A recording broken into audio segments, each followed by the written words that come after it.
12,000 یہودی بندر ہو گئے۔ روایت ہے کہ حضرت داؤد علیہ السلام کی قوم کے 70,000 آدمی عقبہ کے پاس سمندر کے کنارے ایلا نامی گاؤں میں رہتے تھے، اور یہ لوگ بڑی فراخی اور خوشحالی زندگی بسر کرتے۔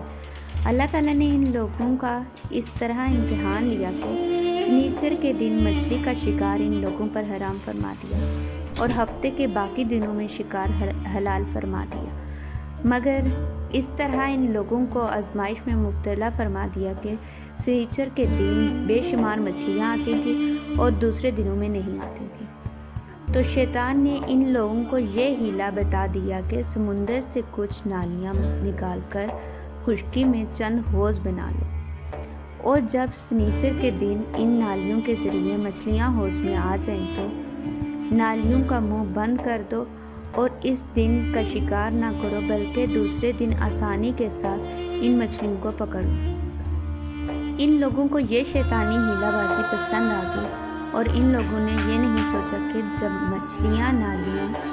جب مچھلیاں نالیوں دور حوض میں مقیم ہوں گی تو یہی ان کا شکار ہو گیا۔ تو سیچر ہی کے دن شکار کرنا پایا گیا جو ان کے لیے حرام تھا۔ اس موقع پر ان یہودیوں کے 3 گروہ ہو گئے۔ کچھ لوگ ایسے تھے جو شکار اور اس شیطانی ہیلے سے منع کرتے رہے اور ناراض اور بیزار ہو کر شکار سے باز رہے، اور کچھ لوگ اس کام کو دل سے برا جان کر خاموش رہے۔ دوسروں کو منع نہ کرتے تھے، بلکہ منع کرنے والوں سے یہ کہتے تھے کہ تم لوگ ایسی قوم کو کیوں نصیحت کرتے ہو جنہیں اللہ تعالیٰ ہلاک کرنے والا ہے یا سخت سزا دینے والا ہے۔ اور کچھ وہ سرکش اور نافرمان جنہوں نے حکم خداوندی کی علانیہ مخالفت کی اور شیطان کی ہیلا بازی کو مان کر سیچر کے دن شکار کر لیا اور ان مچھلیوں کو کھایا اور بچا بھی لیا۔ جب نافرمانوں نے منع کرنے کے باوجود شکار کر لیا تو منع کرنے والی جماعت نے کہا کہ اب ہم ان معیشت کاروں سے کوئی میل ملاپ نہ رکھیں گے۔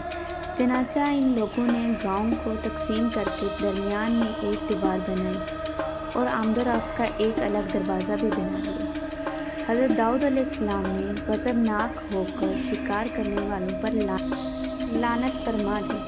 اس کا اثر یہ ہوا کہ ایک دن فتح کاروں میں سے کوئی باہر نہ نکلا، تو انہیں دیکھنے کے لیے کچھ لوگ دیوار پر چڑھ گئے، تو کیا دیکھا کہ وہ سب بندروں کی صورت میں مسخ ہو گئے ہیں۔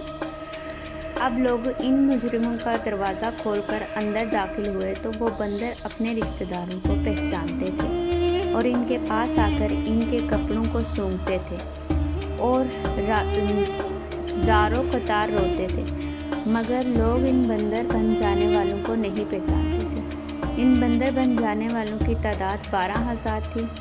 یہ سب 3 دن تک زندہ رہے اور اس درمیان میں کچھ بھی کھا پی نہ سکے، بلکہ یوں ہی بھوکے پیاسے سب کے سب ہلاک ہو گئے۔ شکار سے منع کرنے والا گروہ ہلاکت سے سلامت، اور صحیح قول یہ ہے کہ دل سے برا جان کر خاموش رہنے والوں کو بھی اللہ تعالیٰ نے ہلاکت سے بچا لیا۔